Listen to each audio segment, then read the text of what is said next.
Hey guys, it's me, Brenda Ringe, Powerhouse Property Group, and J Parr, the Sears Group. It is what it is podcast. Thank you so much for tuning in today. Sure do appreciate you.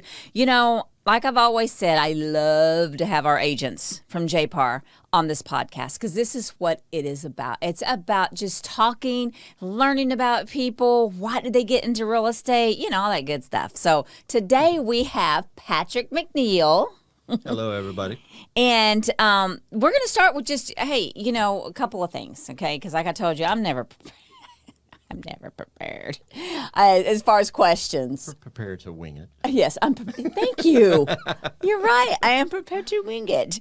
But listen, guys, so Patrick, I met Patrick, I don't know, a few months back, maybe. I don't know. How long have you been with J Parr now? Started with J Parr in September or October. Okay, so just a few months back, September, whatever, he comes into the office where we're at in Katy. I have an office over there too, and so he would come in all the time. Great guy, got to meet him, got to, you know, talk to him. And but the one thing is, I don't know everything about him, like why you got into real estate, what started. So we're going to kind of go back a little bit, okay? Rewind it. Yeah, we're going to rewind it just a little bit. Sounds good. And then we'll go to like where you are today. So let's talk about this. So you have been in real estate for how long? I think I'm going on 18 months. 18 months. Yeah. So you got your real estate, like where'd you get your license from? I went through Aceable Agent. Oh, okay. Online. That seemed to be the easiest route. I honestly admire and respect people who can do all their classes online because my brain do not work that way. I have to be in a class. Yeah. So good for you. How long did it take you to get it all done? Do you remember? I want to say about 4 months. About 4 months? Yeah. Oh, wow. In between, I got like a little side job I thought would be, you know, no, I don't know what. Easy peasy. No. I could just study at work, and yeah, it was didn't work. Working 8 and 10 hours a day. So exactly, and then while you were doing that, you said, okay, I'm going to do my classes. You did them online. Yeah, because I did mine in 4 weeks or whatever when I first did mine, Monday through Thursday, and I was like, boom, I was done. Because I can't. I have to be like this. I have to talk. I have to hear stories. So I really do. I've seen a lot of people have been able to do that online, and I commend y'all for being able to have the brain to do it. So you did that. That far, well, you're here and you did it. So you did that, and you say it's been about 18 months now. That took you 4 months. Why real estate? I've always had a passion for real estate. My dad and his dad, my grandfather, had cattle since I was, well, probably before I was even conceived. But okay. So, you know, I was always around land deals. They were leasing land, buying land, things like that. And that really is, land deals are, you know, what I'd like to get into. Ooh, that'd be fun. I day traded for 15 years. I started out with equity or stocks, and then went into the futures and options markets. And what does that mean? Well, like trading cotton and crude oil and things like that. That's interesting because I would not know how to even trade it. I'd just be calling up somebody, hey, bro, you want some cotton? How much do you need? How much you need? Because I got some corn up over here. No, I'm just kidding. Corn. Corn was the gravy trade. Oh, my God. That's what I'm picturing when you trade, but I know it's different. Well, actually, if you wait too long on those, you might actually own a whole boatload of it. Oh, really? So, yeah. Oh, my God. That's so interesting. So you did that for 15 years. And, excuse me. So you said, hey, but I want to get into real estate. Let's kind of see how this rolls. Yeah. So you decided to go ahead and do that. I did. Which is awesome. Now, what, you got something? What were you going to say? Well, one of the other things that led me into real estate is, I mean, I'll talk to the door if I think it's listening. So I'm very much a people person. And day trading, you're sitting in front of, you know, a wall of monitors and just absolutely no human contact whatsoever. Oh, so yeah, it causes white hair. Oh, is that where that came from? I couldn't do that either. I'm just saying. I couldn't. I have. It's a little joke about me with somebody that is very close to me that says the same thing. I will talk to a wall. I'll talk to anything, anybody, anyone, and I don't shut up. But that's not true because I do know when to stop talking, when I don't feel well. I sometimes do. Yeah. I don't talk, so it's all good. I don't feel well. When I don't feel well, I'm not talking. I mean, come on, are you? When we're sick, we don't want to talk. Just get out of my room. But, okay, so you did that. When you got into, so you're at JPAR right now. So did you always start at JPAR, or what was your? I spent 10 months with a mega team. Okay. That was brokered through EXP. Mm-hmm. And that's all I'll say about that. No, it was a great learning experience, and I mean, absolutely. That's why it doesn't matter where you've been. I believe that everything that we have done, whatever industry, whoever, in real estate where you've worked, you always have a takeaway. You've always got something, and that's always, you need to learn something from everything. Whether you've learned something to remember to do, or you've learned something to remember to never do. Hopefully you get a good balance, but. Yeah, exactly. Things got out of balance, so. It got out of balance for you. Okay, perfect. So what was it that drew you to Chris Sears, JPAR, the Sears Group?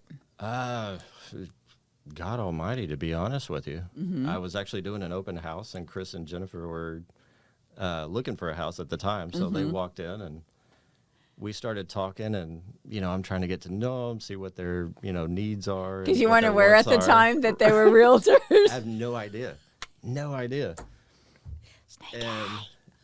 Snake eye. I know. I love it. Instead of walking through the house, they stood at the island with me. It must have been, I don't know, might have been 5 seconds, but it seemed like an hour. And we just sat there and talked and talked and talked. And, yeah, I kind of just shouted out. I was like, what do you guys do for a living? And that is my alarm, everybody, to get ready to go pick up my daughter from school. But I'm not picking her up today, so okay. I just forgot to throw. I was like, oh no. Yeah, we're going to be done. I'm going to leave now. Sorry.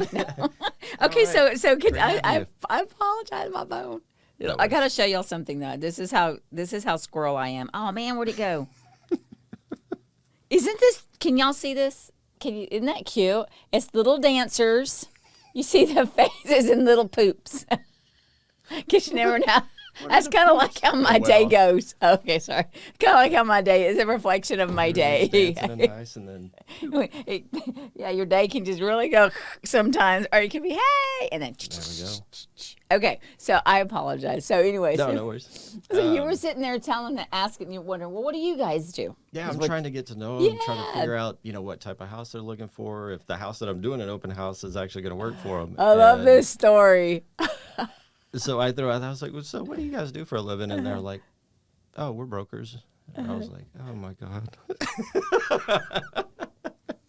And then you start being self-conscious about what you're doing, right? I'm sitting there, as soon as they said that, I'm sitting there thinking, I hope they didn't see right through me. Oh my gosh. Think I'm a schmuck or something. And, But yeah, just two of the nicest people. And, the deeper we got into the conversation, I was like, I've got to sit down with them and see what it's all about. Because I was looking for a change. You were at the time, so it was like, it's all in alignment, how things happen, And I had other people come to me and, say, hey, this is what we could offer, this is what we could offer. But it seemed like,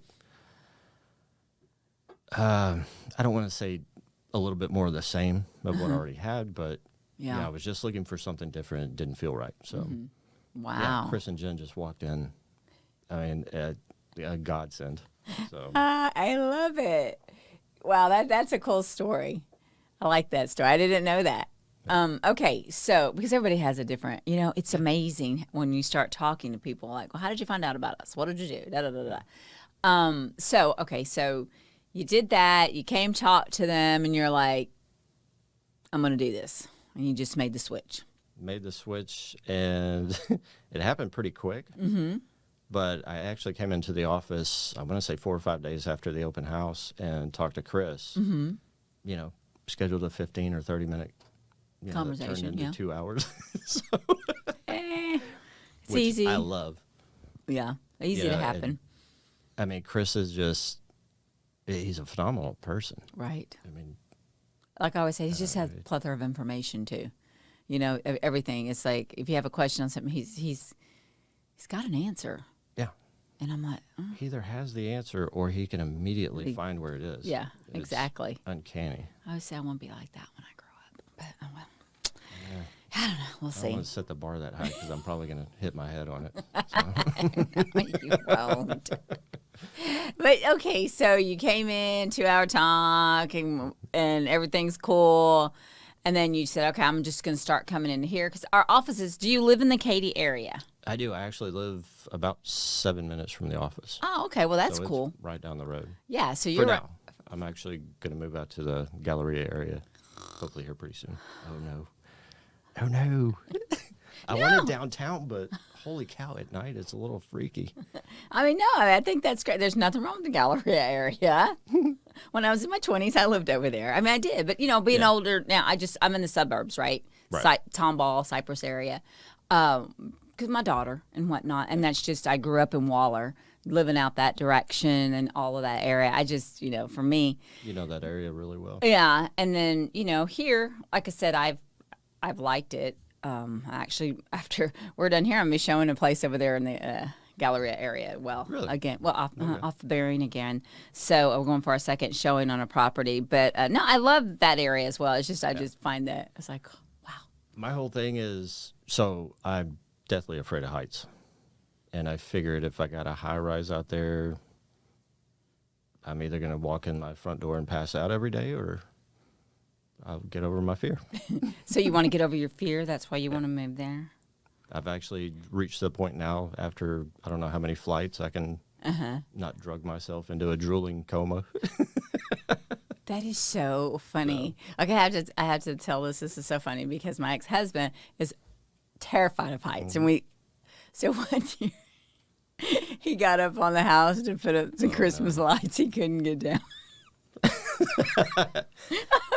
My daughter, I'll never forget that. To try to come down, it was the funny. He was frozen, and I wasn't like laughing at him because of that. I get it, I mean, you are what you are, right? But it was just funny to me and Bella because we're like, huh? Just get down, just turn around on the ladder. He couldn't. I have been in that position so many times. You get up there and you're like, okay, all you have to do is just turn around and go back down the opposite way you came back up, and you can't. It's fearful. I mean, I'm not saying I'm not afraid of heights, but I'm not afraid like that. You know what I'm saying? And then, no, I've never had that issue. I'm sorry. Okay, so you're gonna move to the Galleria area so that you can be in a high rise, mid rise, whatever, and so you don't get scared. And when you look over your balcony. Is that what you're trying to do? I'm hoping to be able to look over the balcony. Yeah. Okay. You'll be fine. It'll be all good. Okay. Well, that's exciting. So you want to do over there. So what is your favorite type? So you said you basically would really want to get into more of the land type of sales and things of that. I would. And a lot of that is just my passion for it. And a lot of it is actually talking to Chris. Mm-hmm. When I first got into JPAR, and we've had the conversation a couple times, but he said, man, you're going in 50,000 different directions, which means all of them are wrong. So he said, pick these 3. Yeah. And he said, what are you passionate about? And I really had to think about it. Yeah. So land's one of them. And I don't know, I just like to be out in the country every now and then. Yeah, well, that's good. So you're not going to get that in the Galleria. I'm just saying that. So you'll every now and then you'll just take your drive out. Okay, cool. I think he knows what he wants. I don't know. Okay, so listen. So doing this, so you came in with the mentorship program? I did. Right? Because that's Beverly what we Helms. Love her to death. Oh, I do too. She's fantastic. Isn't she? She is. I love Beverly. So because that's one of the things with JPAR. Anybody that comes in new, we're required to do our mentorship program. How's that going with you? I mean, as far as, because we have so many transactions that we have to do. How are we looking to get out of it? I'm closing in on getting out of it. Mm-hmm. Had a couple of deals, got right up to the point to where we were going to submit an offer that I was 99% sure was going to get accepted, and everything fell off a cliff. Oh, well, yeah, we know how that does. Hey, I forgot we actually did a deal together. We did. Didn't we? Yeah. So this was really cool because Patrick held an open house for me on one of my a listing that I had, and then I guess was it that I think we did 2 open houses. Somebody did one day, and then you did it on a Sunday. Yes. And yeah, then I did the second one and had that client come in and. Yeah, and they weren't represented, and you were able to represent them, and we were able to get an offer, and my people accepted it. So I'm telling you, if you're a new agent, even if you're a seasoned agent, open houses are wonderful. yes, they are, and that's what a lot of people. I mean, doing them right and just getting in there and talking and staying on those people. Putting them into your CRM, making sure you stay on top of that. I mean, that's where it is, and this is what I always tell people. They're always like, "Well, I don't know people." Have an open house. Hold an open house. You're gonna get people. You It's get to know just a whole bunch of people. yeah, and it's fun. I mean, we think it's fun, but maybe other people don't. But it is fun, and that's neat. So it does work, and I remember that was one of your deals. So I was really happy that we were able to get that done. I was too. It was absolutely. I mean, I'm not just trying to blow smoke. It was phenomenal working with you. Aw, because I'm so nice. You are. Right. Yeah, well, not only that, but you're very authentic and you know what you're doing. So, Oh, I do. Shh. like we were talking about before, picking up little things here and there, I picked up a whole basket full from you. So. Well, good. No, and I appreciate that because knowing that you were a newer agent, and it's a learning deal, and if I'm on that end where I can help as well, why not? Because sometimes you're not going to have the opportunity to work with an agent that knows you're newer. You don't want them to know anyway. They don't need to know, right? And we just keep on going, and you just never know how people are going to treat you. You find out in this thing, you would think that everybody was nice, but some people just aren't. No, And I don't understand that. I've been thrashed a few times Have you? just for saying boo. You scared them. It's like, wow. Somebody's having a bad day. That's what I write it off. Yeah. As, And some people do have a bad day. It's like, okay, I'll just turn around and walk away. But yeah, so that's good. So your attitude towards this. So do you get on coffee with Chris in the mornings? No, I need to. I've been setting an alarm, and it seems like I've got to just block out the time. There's no excuse. Do you stay up late and that's why you can't get up for a 9 o'clock call? Oh, no. I usually go to bed about 1, but That's staying up late. No wonder you can't get up. I wake up about 6:30, so. Oh, yeah. That's what I tell everybody. It's like, what is the, okay. The reason I always ask that, what I'm telling here with Patrick is Monday through Thursday, Chris always has coffee with Chris. And this all generated out of when we first did into the pandemic. And, people weren't getting out and seeing each other. So we did the Zoom calls. And he started with that. And I can remember when we started doing that. There was only a few of us on there. And then we grew and it just kept growing and it just kept going. And, it's really neat. And I always watch the count number that we have of people. Number one, I want to make sure that the girls on my team, are on the call because I think it's very important. If anything, what it teaches is consistency. It's discipline. Right. Is my thing. Because at the end of the day, that's what this whole business is about, right? It really is. It is. And if we just stay on saying, hey, I'm going to make these many calls today, just do what you said you were going to set your mind to do it, and then you're done, and then go do whatever else you want to do that everybody thinks realtors do. Nothing. We just make money. But no, we do stuff. We sit and watch TV and eat bonbons and make a fortune. Exactly. It's so easy. But if we just do those things, and that's why I always say, but believe it or not, it's like if I don't get on, like, oh my God, I got to get on the call. And sometimes like if I'm not on there, it's because I had a doctor's appointment or an appointment, but that is my appointment. I have a 9 o'clock appointment every Monday through Thursday at 9 o'clock, 9 to 10. We used to not even last a whole hour, but we do now because there's so many people that get on it. And it's about being grateful. There's just a lot of conversation. You never know what you're going to get from it. And the fact that Chris is always prepared with a video, whether it's mindset, whether it's being grateful, whether it's, there's so many different things I can't even think. but I do listen and I do learn. That's why I was asking. I'm not here to say, oh, no, whatever. But I always like to know, do people commit to that or not? Because at first it does take a bit to take that commitment. It's just like anything else that we do. If you're going to want to go to the gym every day, you have to put it into your day to do it, right? There's that book. I say the book, I can't remember, and I just saw it again on Facebook. He's a military man, and he always says that the best thing you can do for your day in the morning is start by making your bed. Make your bed. Right? That is so true. It is. And it is so hard. I hate it since I have moved again. My bed does not get made. It's not because of me. It's not me. It's not me. To even go to the store is stupid, but I'm not, okay, I won't even go to the store. But my bed does not get made every day like I want it to. But it sounds like a funny story. Or, no. Yeah. But I always used to make my bed. And so at the end of the day, that's one of my small things. Just a small, like today, like Chris was talking about, a small victory. It doesn't matter, just anything.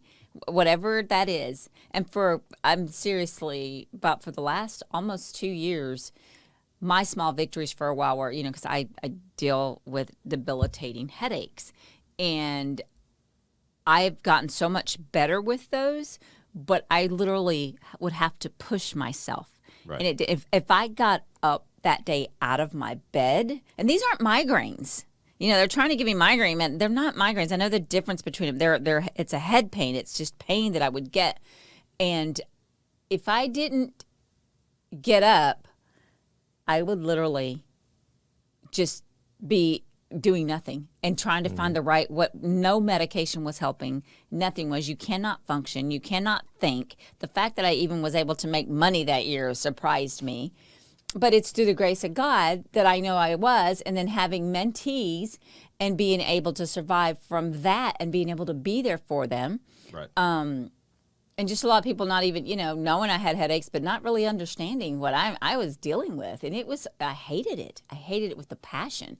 And honestly, when I say, well, my bed doesn't get made, I say it's not my fault. It is my fault, but because sometimes my mind just doesn't, it's just like too much. Yeah. It's like, but if I start making that a habit again, which I want, because I do, I love it. I always used to make my bed in the morning. And I was like, man, this is great. Just because I like in the evening, I like going, but like probably most women, we probably have 20 pillows on our bed. The decorative ones, and you do all that. And that's another reason. It's like I got them all stacked. It's like, okay, and then you got to throw them all on there to make the bed, to make it look all pretty. So when you come home in the evening, you have that nice bed made. So anyway, that's going to be my thing. I'm going to work on that, and I'll let you know how that's going. It's the only thing I don't miss about a relationship. Why? Because the pillows. Or I know. Every time I go into like these model homes too, I'm always looking. You ever pay attention to that? Mm-hmm. And next time you go into another one, you're going to look at that. Well, how many pillows they got up on that bed? There's some of them you go into, there's 2 or 3, and I'm like, okay. And I've walked into some, I was like, I'm walking right back out. Yeah. I mean, but I like pillows. So that's a lot of reason too why my bed was not being made. It's just I couldn't. But that was my win for the day. My win for the day today was that I felt good today. Today was a good day, So I'm trying to figure out. I had a lot of good wins for the day. Did you have a good win for the day? Did you get something done? You set your mindset up to do, and you did it? I got a quick workout in. Mm-hmm. My bed is made. You did make your bed. Okay. Every day. Okay. Well, okay, I missed a day or two here and there, but yeah, no lying. For the most part. Okay, so that. And got all my emails done, because those are big deals. All those emails. That will stack up on me in a heartbeat. Yeah. And when it stacks up on me, I get it overwhelmed and do nothing. No, I just get angry. No, I'm one of those. If I'm overwhelmed, then it's like I walk away. I just get it, and I walk away. And then when my mind's clear again, I can come back again. But I walk away a lot of times from my desk. Yeah. I don't know if you, like at the office when we're there, if I can't do something already, and it's like, okay, I get up and I just walk away. And then eventually I come back, refreshed mind, Yep. And then you go again. So those are some of the great things I think that we all is whatever we do in life, we always need to have that little mental break, get up and go. So you're working on getting out of the mentorship program. I am. And that's exciting. So what do you see yourself within this industry? Like I said, besides selling, doing land deals, I mean, how do you see yourself? Always a solo agent? Do you think you'll ever be a team, create something like that? You're just taking it one day at a time. Do you have this bigger vision? I would like to get into, those 500,000, 2,000 acre ranches. Yeah. Doing those. Okay. They're not really a dime a dozen, so Yeah. they take a little time. And I'd really like to get into multifamily. Mm-hmm. Actually buying multifamily. Buying Units for myself. Yeah. Oh, well, that's cool, though. So you would like to have some investment properties. Yes. And that's one of your goals for yourself. Well, good. I know you'll do it. I know you can do it. Anything that you would like to add that you'd like to say before we probably cut this little show off and hit the road? Hit the road.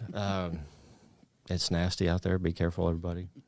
And thank you so much, Brenda, for having me. Oh, yeah, I really definitely. appreciate it. Oh, you know what I did want to say? Sorry.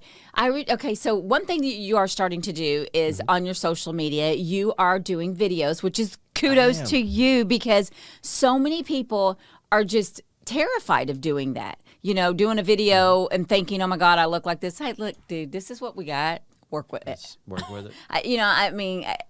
I'll be honest with you, 90%, I'll say half.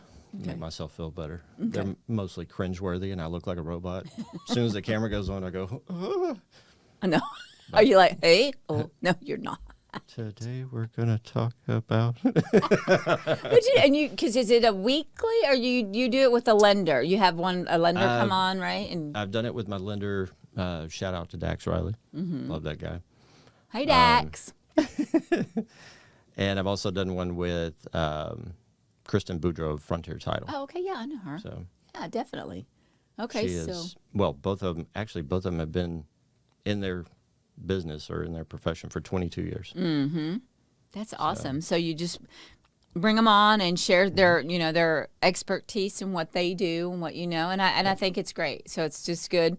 But kudos to you for stepping out on that and doing that, and whatever else that's got for you that you plan on doing. And I promise y'all, videos will get better. Yeah, they always do. You know what? Makes them better, right? Like everything else. The more you do, the better it is. That's just the way that it is. So what do you do?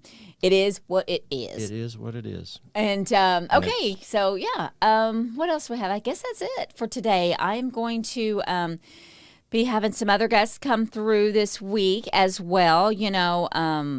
Just we'll have you back in another year. Thank you. We'll see how you did, and I'll see. We'll do a 1 year update. Okay, well, yeah, we could do a year update. Thanks again. I really appreciate it. Thank you. And guys out there, if you're ever looking for a brokerage, I'm just going to say it. JPAR is really an option. You really need to reach out, talk with Chris, see what it's about. Why there's so many people coming to this brokerage. We're over 400 agents now. And it's all because of our leadership. It's all because of what our agent toolbox is. These are things that we have to offer to our agents, which is quite a bit of things. And I've had different people on here. You've heard about the re-up program. We're going to have Wedgwood, Elizabeth Hooley with Wedgwood. That'll be coming up as well in the month or so, that you'll be able to hear about that. Because for us, and what Chris does for us is, basically that's a buyer in our back pocket, folks. So we always got somebody. But if you have any questions, like I said, you can always reach out to any of us agents. If you saw Patrick on, his website or on Facebook and looked it up and whatnot, you can reach out to him. It doesn't matter. All of us are here to answer any questions, any concerns. I've had people call me on the phone from other states before asking about it. So you know what? We're proud of what we're a part of, because this is a culture of a family, and everybody says that, a part of a family, but really, it does make you feel like that. You feel important, you feel validated, and you feel listened to, and that's what we all want, right? So outside of that, guys, I hope you're having a great week. I appreciate you tuning in. Don't forget, you can find Powerhouse Property Group on YouTube channel. That's what it is. It's Powerhouse Property Group, and that's where you can find these podcasts, as well as Spotify. Look for It Is What It Is with Brenda Ringe, and also on Apple Podcasts. So take care, be blessed, and hope to see you soon.